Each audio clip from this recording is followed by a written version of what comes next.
Hello दोस्तों, मैं अरविंद कुमार आज की इस वीडियो में आप सभी का स्वागत करता हूं। हम पढ़ रहे थे घटना चक्र में हम पढ़ रहे थे हिस्ट्री। इससे पहले वीडियो में हमने देखा था वो फैक्ट्स जो घटना चक्र में क्वेश्चन से पहले दिए गए थे। कल हमने किए वो फैक्ट्स, आज हम देखेंगे क्वेश्चन आंसर जो पहले की परीक्षाओं में पूछे जा चुके हैं। पहला क्वेश्चन चलिए देखते हैं। भारत के प्राचीनतम प्राप्त सिक्के ए तांबे के थे, सोने के थे, रांग के थे या चांदी के थे? आंसर है डी, ये सिक्के चांदी के थे। तो भारत के प्राचीनतम प्राप्त सिक्के आहत सिक्के, ठीक है, या पंचकर्म जो चांदी के बने थे उनके ऊपर ठप्पा लगाकर निशान बनाए जाते थे और उन्हें आहत सिक्के या पंचकर्म सिक्के कहा जाता था। निम्नलिखित में से कौन सही सुमेल नहीं है? कौन सही सुमेल नहीं है? बी, आंसर बी, सही सुमेल नहीं है। ठीक है, अंग चंपा भी सुमेल है, वत्स कौशाम्बी भी सुमेल है, मत्स्य विराटनगर भी सुमेल है, कौशल अहिच्छत्र सुमेल नहीं है। क्यों? चलिए देखते हैं वो भी। देखिए सीधी सी एक बात है, क्वेश्चन तो एज इट इज रिपीट नहीं होगा। ठीक है भाई, क्वेश्चन तो जैसा है वैसा रिपीट नहीं होगा, लेकिन जो डिस्क्रिप्शन और ये नोट्स दिए गए हैं उनसे क्वेश्चन अवश्य आता है। जब क्वेश्चन बनते हैं वो इस डिस्क्रिप्शन से पूछे जाते हैं। कौशल महाजनपद की राजधानी साकेत श्रावस्ती थी। उत्तरी पांचाल की राजधानी छत्र और दक्षिणी पांचाल की राजधानी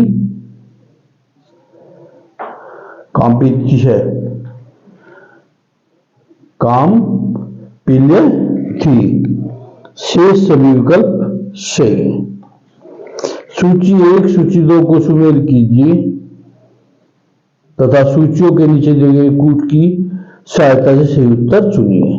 राजा और राज्य: प्रघोत, उदयन, परसेनजीत, अजातशत्रु। राज्य मगध, वत्स्य, अवंती, कौशल। ठीक है, प्रघोत, अवंती। ठीक है भाई, उदयन का क्या होगा भाई? वत्स्य।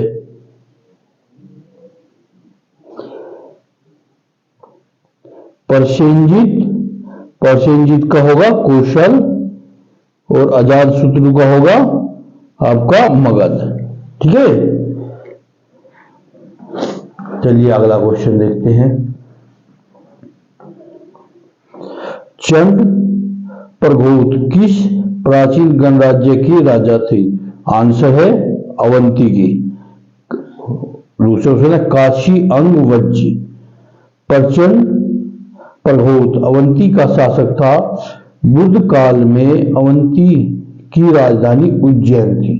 देखिए यहां से आपसे ये पूछा जा सकता है कि बताइए अवंती की राजधानी निम्न में से कौन सी है?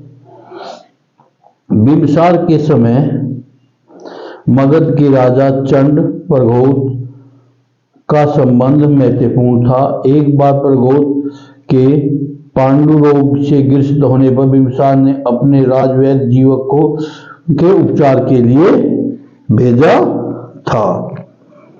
चलिए आगे देखते हैं। अभिलेखीय साक्ष्य से प्रकट होता है कि नंद राजा के आदेश से एक नहर खोदी गई थी। अंग में, बंग में, मगध में या कलिंग में? आंसर है आपका कलिंग में। कलिंग में एक नहर खोदी गई थी।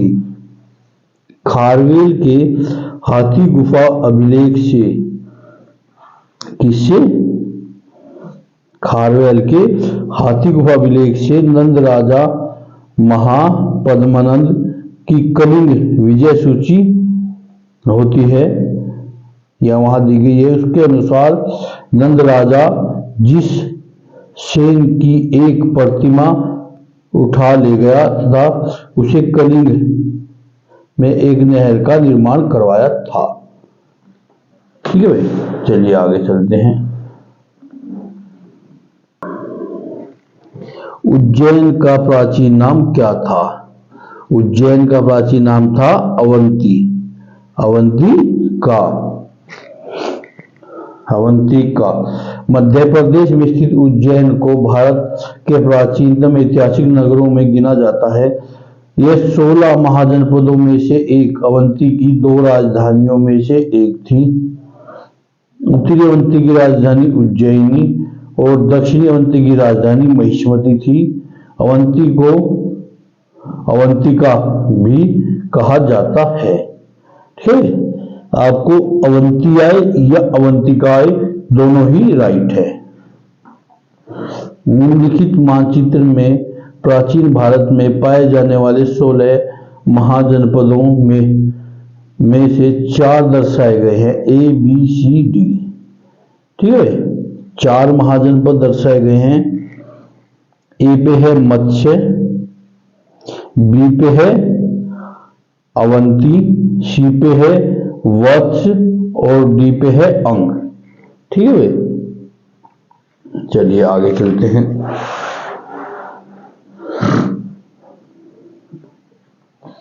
प्राचीन नगर जो महाभारत और महाभाष्य दोनों में उल्लेखित है। आंसर इसका कोई नहीं है, तो माध्यिका नगरी, विराटनगर, विराट, कारकोट रोड।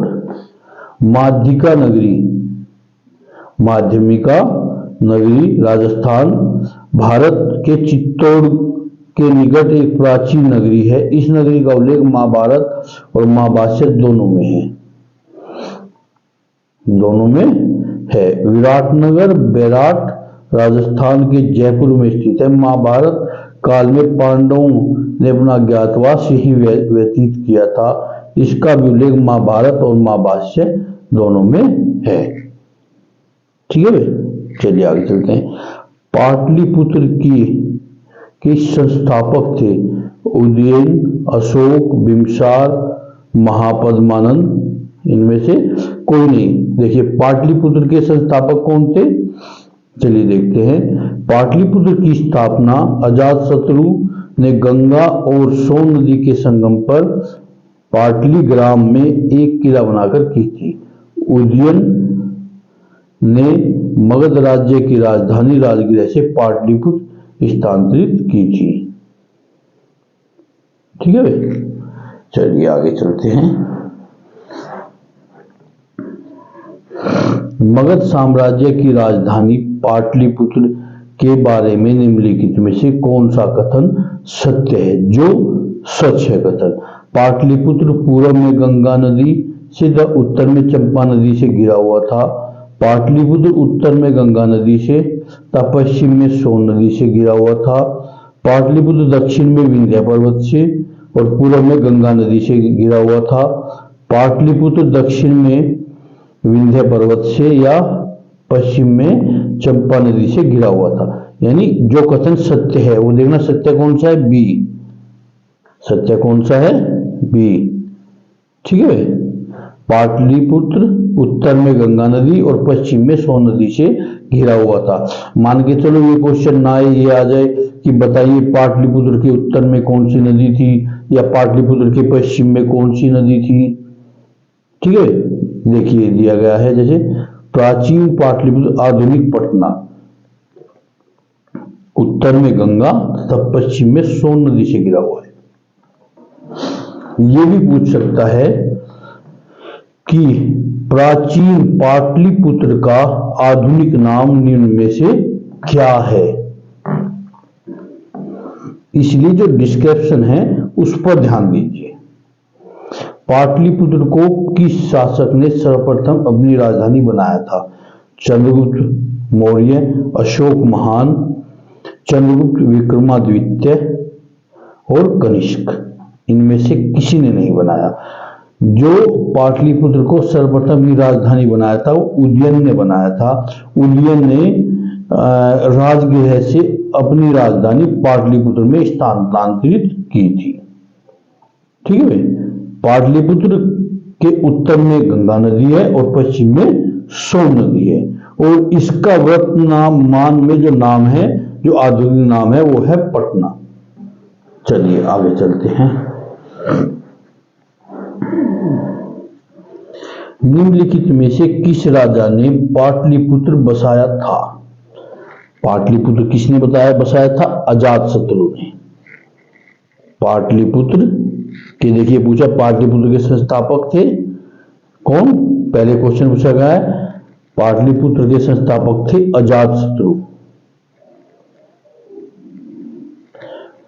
इसका जो डिस्क्रिप्शन है वहां पहले क्वेश्चन में दिया जा चुका है। किस शासक द्वारा सर्वप्रथम पाटलिपुत्र का राजधानी के रूप में चयन किया गया था? उदयन के द्वारा। उदयन वासवदत्ता की दंत कथा संबंधित है उज्जैन से। ठीक है भाई, किससे संबंधित है? उज्जैन से। जैसे उज्जैन वासवदत्ता की दंत कथा उज्जैन से संबंधित है।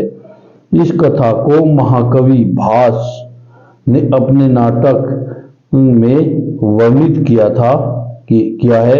इस नाटक में वत्स्यसेन उदयन और अवंती नरेश प्रघोत की पुत्री वासदत्ता की प्रेम कथा का वर्णन है। यह कथा उस समय की है जब उदयन उज्जैनी को कारागार में कैद किया था। ठीक है। प्रथम मगध साम्राज्य का उत्कर्ष किस शताब्दी में हुआ? 6ठी शताब्दी ईसा पूर्व, यानी 6ठी शताब्दी में। चलिए देखते हैं। प्रथम मगध साम्राज्य का उत्कर्ष 6ठी शताब्दी में हुआ। इस साम्राज्य की महत्वता का वास्तविक संस्थापक राजा बिंबिसार था। वह हर्यक कुल से संबंधित था। मान के चलो ये पूछ लिया आपसे कि राजा बिंबिसार निम्न में से किस कुल से संबंधित थे। भाई ये ना पूछे कि भी प्रथम मगध साम्राज्य का उत्कर्ष किस शताब्दी में हुआ, ये ना पूछ के ये पूछ सकता है कि भाई जो राजा बिंबिसार थे निम्न में से किस कुल से संबंधित थे, या निम्न में से हर्यक कुल से संबंधित राजा कौन से हैं। ठीक है भाई, किसी भी रूप में आपसे क्वेश्चन किया जा सकता है।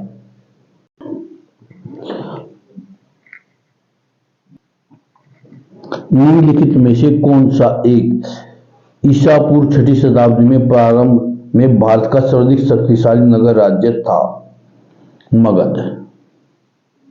देख लिए, पूछ लिया गया ना। 6ठी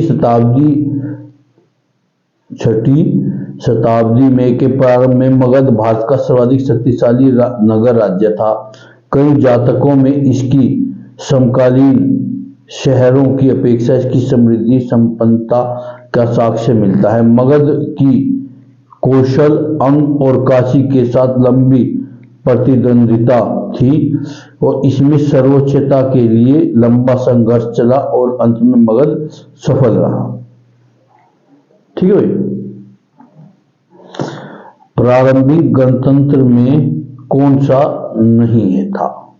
प्रारंभिक गणतंत्र में कौन सा नहीं था? शाक्य, लिच्छवी, योधे, उपयुक्त, सभी। योधे नहीं था।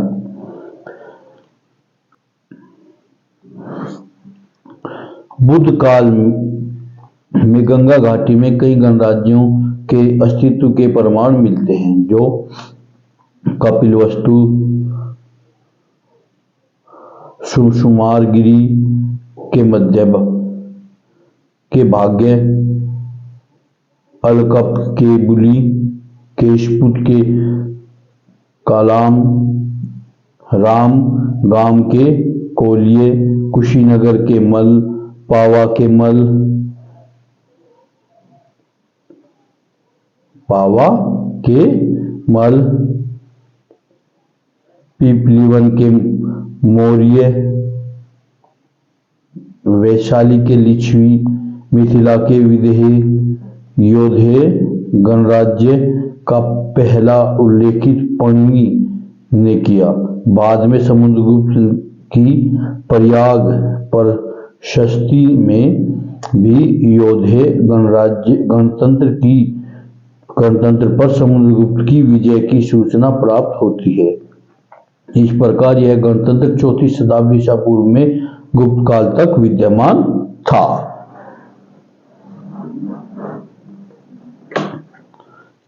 विश्व का पहला गणतंत्र वैशाली में किसके द्वारा स्थापित किया गया था?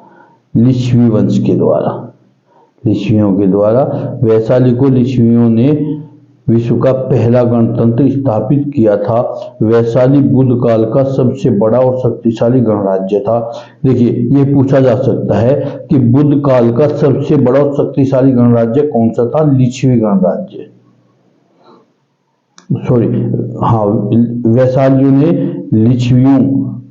वैशाली के लिच्छवियों ने विश्व का पहला गणतंत्र स्थापित किया था। ईसा पूर्व 6वीं शताब्दी में विश्व के प्रथम गणतंत्र व्यवस्था कहाँ थी? वैशाली में।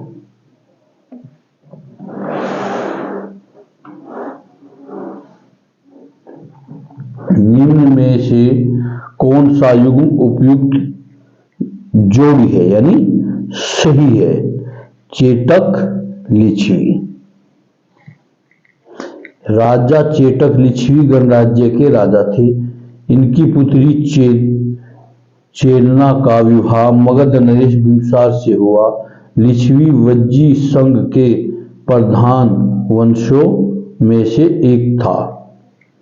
6वीं शताब्दी ईसा पूर्व में 16 महाजनपदों के विषय में निम्नलिखित में से किस बौद्ध ग्रंथ में सूचना मिलती है? किस बौद्ध ग्रंथ से सूचना मिलती है? अंगुत्तर निकाय। बौद्ध ग्रंथ अंगुत्तर निकाय में 6वीं शताब्दी ईसा पूर्व में 16 महाजनपदों की सूचना मिलती है, जो इस प्रकार है: अंग, मगध, काशी, कौशल, वज्जी, मल, चेदी, वत्स, कुरु, पांचाल, मत्स्य, सुसेन, अस्मक, अवंती, गंधार, कंबोज। जैन ग्रंथ भगवती सूत्र में भी 16 महाजनपदों की सूची मिलती है। 16 महाजनपदों की सूची उपलब्ध है अंगुत्तर निकाय में। निम्नलिखित में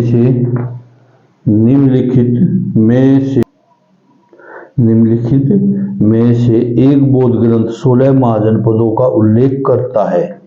अंगुत्तर निकाय। यहां आकर ये चीज इंपॉर्टेंट हो जाती है, क्योंकि ये बार बार रिपीट की जा रही है। ठीक है भाई, जो भी चीज बार बार रिपीट होगा, जो क्वेश्चन बार बार रिपीट होगा, वहां से क्वेश्चन पुट अप होने का चांस ज्यादा होता है। महाजनपद युग में 16 जनपदों के नाम बौद्ध साहित्य में प्राय उल्लेखित मिलते हैं। निम्नलिखित में से किन जनपदों के नाम पन्नी में अष्टाध्यायी में उल्लेखित है? मगध, अस्मक और कंबोज। ठीक है, कौन कौन से? मगध, अस्मक और कंबोज। पन्नी संस्कृत भाषा की सबसे बड़े व्याकरण हुए हैं। इनका जन्म तत्कालीन उत्तर पश्चिम भारत के कंधार में हुआ था। इनके व्याकरण का नाम अष्टाध्यायी है। अष्टाध्यायी में 8 अध्याय हैं। तथा लगभग 4000 सूत्र हैं। पाणिनि के अष्टाध्यायी में उल्लेखित प्रमुख जनपद मगध, अश्मक, कंबोज, गंधार, शूरसेन आदि हैं। और बौद्ध ग्रंथ अंगुत्तर निकाय में जैन ग्रंथ भगवती सूत्र में 16 महाजनपदों की सूची मिलती है। निम्नलिखित में से किन ग्रंथों की में प्राचीन भारत के 16 महाजनपदों की सूची मिलती है? निम्नलिखित नीचे दिए गए कूट का सही उत्तर बताइए। उत्तर निकाय और भगवती सूत्र में। महाभारत के अनुसार उत्तरी पांचाल की राजधानी स्थित थी अहि क्षेत्र में। अहि क्षेत्र में उत्तरी पांचाल की राजधानी अहि क्षेत्र थी और दक्षिणी पांचाल की राजधानी काम्पिल्य थी। इंद्रप्रस्थ कुरु की राजधानी थी, जबकि मथुरा शूरसेन की राजधानी थी। 16 महाजनपदों के युग में मथुरा निम्न में से किसकी राजधानी थी? शूरसेन की। देखिए, जो क्वेश्चन पुट अप हुआ है वो इस डिस्क्रिप्शन से क्वेश्चन पुट अप हुआ है। आपको जो ध्यान देना है, जो ये डिस्क्रिप्शन दिया गया है, इसके ऊपर ध्यान बहुत ज्यादा देना है। चंपा किस महाजनपद की राजधानी थी? अंग देश की। अंग महाजनपद की राजधानी थी। बिहार के वर्तमान भागलपुर तथा मुंगेर जिले अंग महाजनपद के अंतर्गत थे। इनकी राजधानी चंपा थी। महाभारत और पुराणों में चंपा का प्राचीन नाम मालिनी प्राप्त होता है। ठीक है भाई। 6ठी शताब्दी ईसा पूर्व में शक्तिमती राजधानी थी चेदी की। इसकी चेदी की राजधानी थी। गोदावरी नदी के तट पर स्थित महाजनपद था अशक। बौद्ध ग्रंथ अंगुत्तर निकाय तथा जैन धर्म भगवती सूत्र के 6ठी शताब्दी ईसा पूर्व में वर्णित 16 महाजनपदों में अशक और अश्मक, अशक या अश्मक नर्मदा तथा गोदावरी नदियों के मध्य स्थित था, जिसकी राजधानी पैटर्न या पोतन या पोटली थी। देखिए, जो ये नाम दिए गए हैं ना, ये यहाँ के इंपॉर्टेंट हो जाते हैं कि इनमें से कोई भी एक नाम दे देगा। जैसे उसकी राजधानी पैटर्न, पोतन, पोटली, ठीक है, इनमें कोई एक नाम दे देगा। 6ठी शताब्दी ईसा पूर्व का मत्स्य महाजनपद स्थित था राजस्थान में।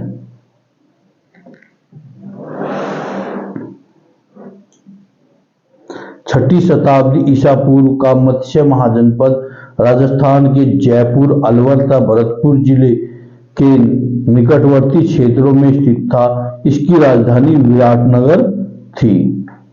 मगध की राजधानी कौन सी थी?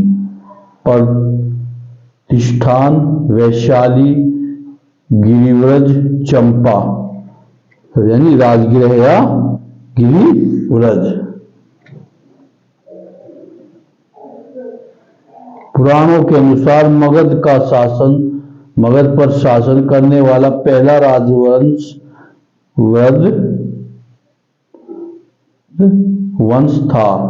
इस वंश के पहले राजा वृद्धरथ का पुत्र जरासंध था, जिसने गिरिव्रज यानी राजगृह को अपनी राजधानी बनाया।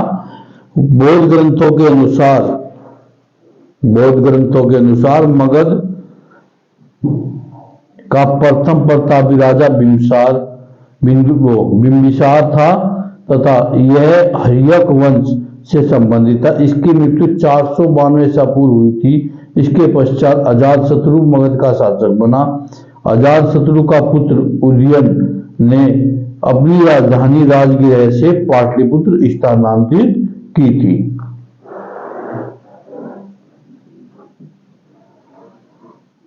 मगध की प्रारंभिक राजधानी कौन सी थी?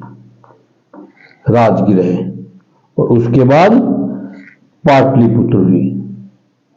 प्राचीन महाजनपद मगध की प्रथम राजधानी? उपयुक्त में से कोई नहीं। कौन सी राजधानी थी? राजगृह। निम्नलिखित में से एक मगध साम्राज्य की राजधानी नहीं रही। कौशांबी, गिरिव्रज, पाटलिपुत्र और राजगृह। गिरिव्रज या पाटलिपुत्र और गिरिव्रज या राजगृह और पाटलिपुत्र प्राचीन काल में क्रमशः मगध साम्राज्य की राजधानियां थी, जबकि कौशांबी एक वत्स्य राज्य का शासक था। हर्यक वंश के शासन के दौरान मगध की राजधानी राजगृह से पाटलिपुत्र स्थानांतरित हुई।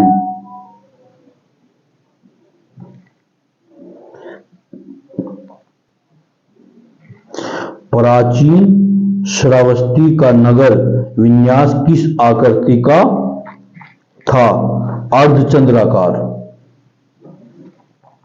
प्राचीन श्रावस्ती की पहचान अलेक्जेंडर कनिंघम ने 1861 ईस्वी में उत्तर प्रदेश के गोंडा के निकट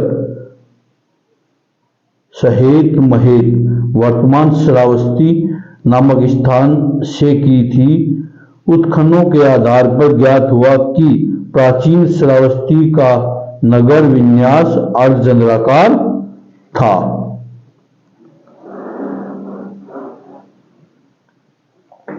मगध के किस प्रारंभिक शासक ने राज्यारोहण के लिए अपने पिता की हत्या की एवं स्वयं इसी कारणवश अपने पुत्र द्वारा मारा गया?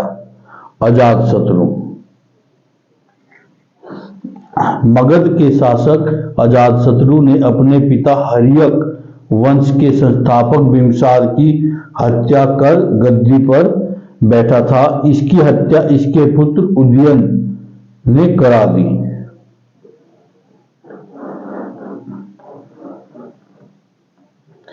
अजातशत्रु के वंश का क्या नाम था? हर्यक। अजातशत्रु के वंश का क्या नाम था? हर्यक।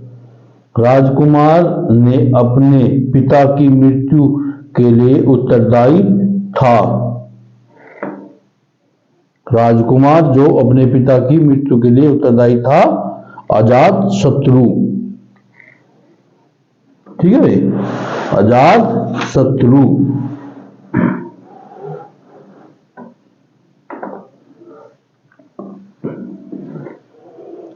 किसने मगध साम्राज्य में वज्जी गण संघ को हराकर आत्मसात किया? अजातशत्रु। ठीक है, अजातशत्रु। वैशाली वज्जी संघ का प्रमुख गणराज्य था।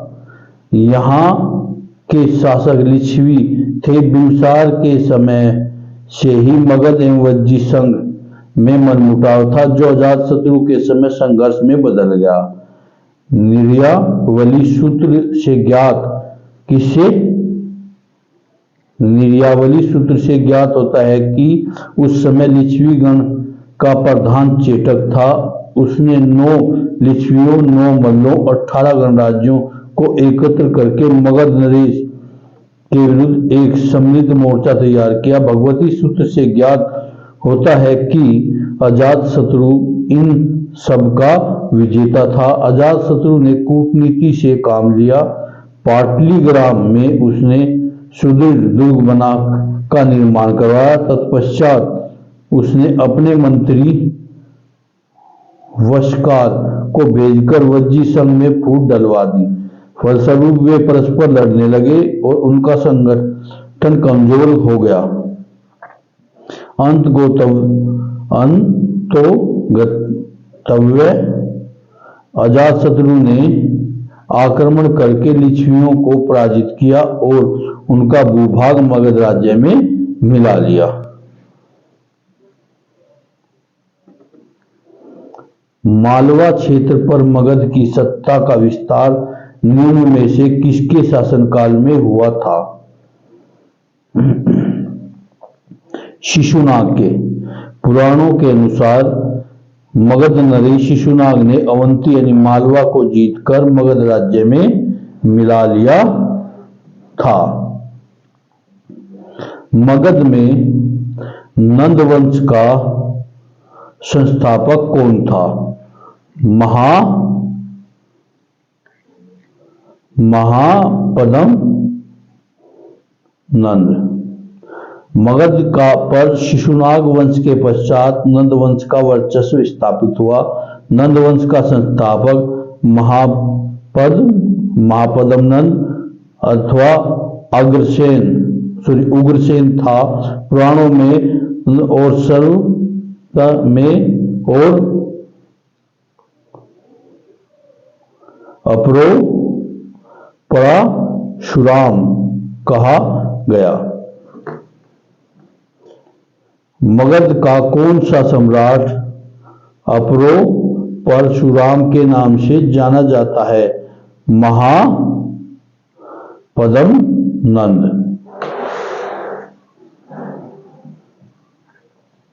वाराणसी को निम्नलिखित में से किसने अपनी द्वितीय राजधानी बनाया था? अजातशत्रु, कालाशोक, महापद्म नंद और शिशुनाग। कोई नहीं। 6ठी शताब्दी ईसा पूर्व में वाराणसी काशी महाजनपद की राजधानी थी, जिसे हर्यक वंश के शासक बिंबिसार ने कौशल नरेश प्रसेनजित की बहन महाकौशला के साथ विवाह करके दहेज के रूप में प्राप्त किया था। इसी प्रकार अजातशत्रु के समय प्रसेनजित ने अपनी पुत्री वजीरा का विवाह अजातशत्रु से करके काशी के ऊपर उसका अधिकार स्वीकार कर लिया था। कालांतर में शिशुनाग ने जब गिरिव्रज को अपनी राजधानी बनाया तो उसने अपने पुत्र को वाराणसी का उपराजा नियुक्त किया था। अतः दिए गए विकल्पों में कोई सही नहीं है कि वाराणसी को अपनी दूसरी राजधानी किसने बनाया था? उत्तर प्रदेश लोक सेवा आयोग ने इस प्रश्न का उत्तर शिशुनाग माना है।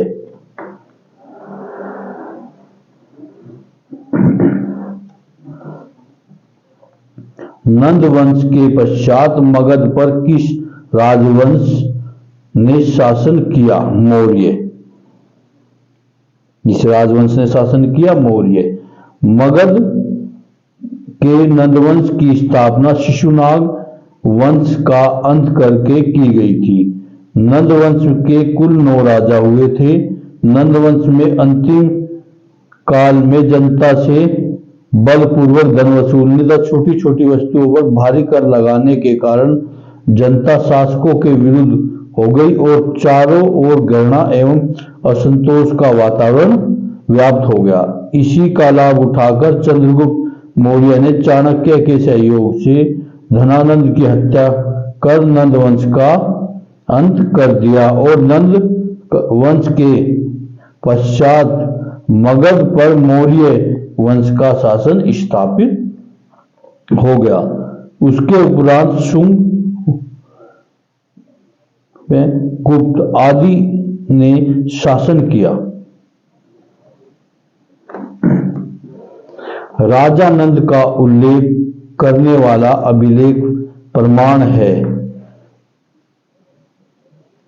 खारवेल की हाथी गुफा का अभिलेख। खारवेल की हाथी गुफा का अभिलेख। निम्नलिखित मगध राजवंशों को कालानुक्रम व्यवस्थित कीजिए। काला अनुक्रम व्यवस्थित कीजिए। नंदवंश, शुंगवंश, मौर्य वंश और हर्यक वंश। पहले आया हर्यक वंश, उसके बाद आता है हमारा नंदवंश, और नंबर 1 हो गया हर्यक वंश, नंबर 2 हो गया नंदवंश, और जी नंबर 3 हो गया मौर्य वंश, और नंबर 4 हो गया शुंग वंश। चलिए आगे चलते हैं। गौतम बुद्ध के समय का प्रसिद्ध वैद्य जीवक किसके दरबार से संबंधित है? बिम्बसार के। गौतम बुद्ध के समय का प्रसिद्ध वैद्य जीवक बिम्बसार के दरबार से संबंधित था। बिम्बसार ने अपने राजवैद्य जीवक को अवंती नरेश चंद प्रघोत के राज्य में चिकित्सा सेवा के लिए भेजा था। मगध शासक बिम्बसार का चिकित्सक कौन था? जीवक।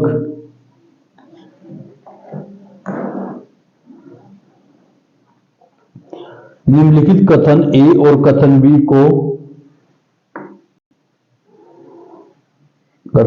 को पढ़िए और नीचे दिए गए कूटों का सही उत्तर का चयन कीजिए। विश्व के सभी भागों में ईस्वी पूर्व 6ठी शताब्दी एक महान धार्मिक उथल पुथल का काल था। वैदिक धर्म बहुत जटिल हो चुका था।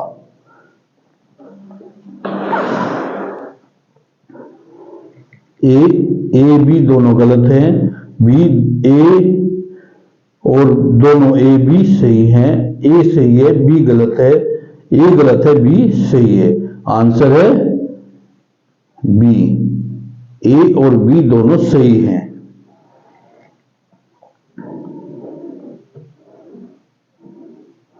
ईसा पूर्व 6ठी शताब्दी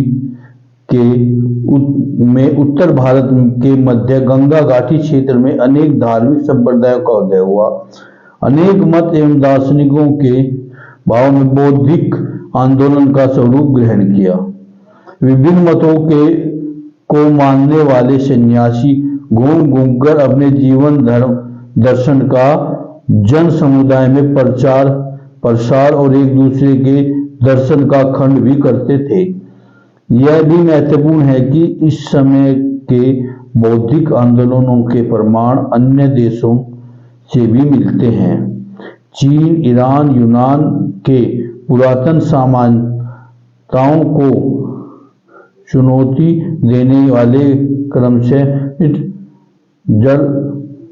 जरथुस्ट्र, पाइथागोरस थे। वैदिक धर्म बहुत जटिल हो चुका था। मंत्रियों की शुद्धता और यज्ञों पर बहुत जोर था, जिससे पुरोहितों का महत्व अत्यधिक बढ़ गया। यज्ञों में बहुत धन व्यय होने लगा और पशु बलि का भी बढ़ावा मिला। इस काल में पशु बलि को भी बढ़ावा मिला था। कालपी नगर किस नदी के तट पर स्थित था? यमुना नदी के तट पर। कालपी नगर उत्तर प्रदेश के जालौन जिले में स्थित एक नगर है। यह यमुना नदी के तट पर स्थित है। प्राचीन काल में यह कालप्रिया के नाम से विख्यात थी। समय के साथ नाम संक्षिप्त होकर कल्पी और हो गया और 4वीं सदी में राजा वासुदेव द्वारा बसाया गया था। चलिए आगे देखिए। सूची 1 या सूची 2 को सुमेल कीजिए तथा नीचे दिए गए कूट से सही उत्तर चुनिए। कुरु, पांचाल, कौशल, वत्स, साकेत, कौशांबी और इंद्रप्रस्थ। कुरु, इंद्रप्रस्थ, कुरु का हो गया आपका इंद्रप्रस्थ, पांचाल का कौशल, ठीक है, कौशल का आपका होगा साकेत और वत्स का हो गया कौशांबी। सूची 1 को सूची 2 से सुमेल कीजिए तथा सूचियों के नीचे दिए गए कूट से सही उत्तर चुनिए। महाजनपद और राजधानी। मत्स्य, कुरु, सूरसेन, अस्मक, मथुरा, पोतन, विराटनगर, इंद्रप्रस्थ। ठीक है। मत्स्य की क्या थी? राजधानी विराटनगर और कुरु की पोतन या सॉरी, मत्स्य या कुरु की इंद्रप्रस्थ, सूरसेन की मथुरा और अश्वक की पोतन।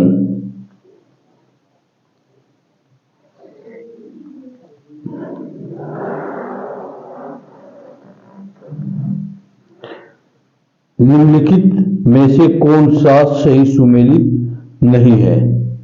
सूरसेन कौशांबी। ठीक है भाई, सूरसेन कौशांबी सही नहीं है। चलिए आगे चलते हैं। वर्तमान उत्तर प्रदेश में भारत के प्राचीनतम 16 जनपदों में से कुल कितने महाजनपद स्थित थे? सी 8। 6वीं शताब्दी से पूर्व के दौरान 16 महाजनपदों में से कुल 8 महाजनपद वर्तमान उत्तर प्रदेश में स्थित थे, के नाम इस प्रकार: कुरु, पांचाल, काशी, कौशल, सूरसेन, चेदी, वत्स, मल्ल। निम्नलिखित में से कौन सा एक कथन प्राचीन भारत की श्रेणी व्यवस्था के बारे में सत्य है? श्रेणी व्यापारियों और कारीगरों का संगठन थी। उत्पादित वस्तुओं की गुणवत्ता और कीमत संबंधित श्रेणी द्वारा निर्धारित की जाती थी। श्रेणी अपने सदस्यों के आचरण पर भी नियंत्रण रखती थी। श्रेणी व्यवस्था मात्र उत्तर भारत में प्रचलित थी।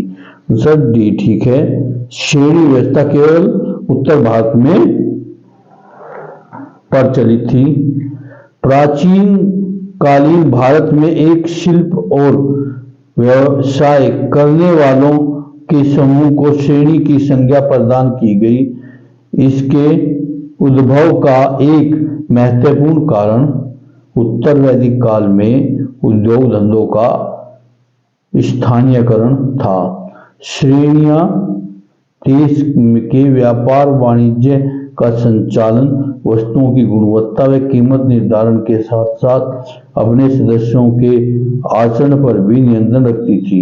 उत्तर भारत के साथ साथ दक्षिण भारत में भी श्रेणियों के प्रचलन का उल्लेख मिलता है। ठीक है, आज की क्लास में इतना ही। अगली वीडियो में हम देखेंगे यूनानी आक्रमण।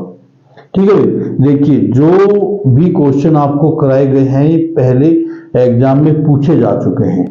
ठीक है, और आपने एक चीज और देखी होगी, जो डिस्क्रिप्शन दिया गया है क्वेश्चन के बाद, क्वेश्चन में जो डिस्क्रिप्शन दिया गया है उस डिस्क्रिप्शन से ही आगे क्वेश्चन पूछे जा रहे हैं। तो आपको खास तौर पर जो डिस्क्रिप्शन दिया गया है इसे ध्यान से पढ़ना है और गंभीरता से इसका अध्ययन करना है। ठीक है, मिलते हैं अगली क्लास में।